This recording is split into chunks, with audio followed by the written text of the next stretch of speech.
பேருந்துல பயணம் செய்யும் பொழுது ஜன்னல் ஓரத்துல உட்கார்ந்து இருக்கவங்களுக்காக எழுதப்பட்டிருக்கின்ற வாசகம் தான் ரம் சிரம் புறம் நீட்டாதி. Don't stick head or hands out. பேருந்தில் நீ எனக்கு ஜன்னல் ஓரம், பின்வாசல் முற்றத்திலே துளசி மடம்.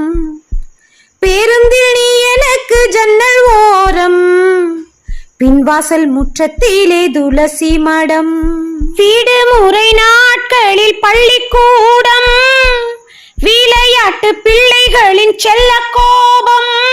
அலில்லா நள்ளிரவில் கேட்கும் பாடல் அன்பே அன்பே நீயே. பேருந்தில் நீ எனக்கு ஜன்னல் ஓரம், பின்வாசல் முற்றத்திலே துளசி மடம். பேருந்தில் நீ எனக்கு ஜன்னல் ஓரம், பின்வாசல் முற்றத்திலே துளசி மடம்.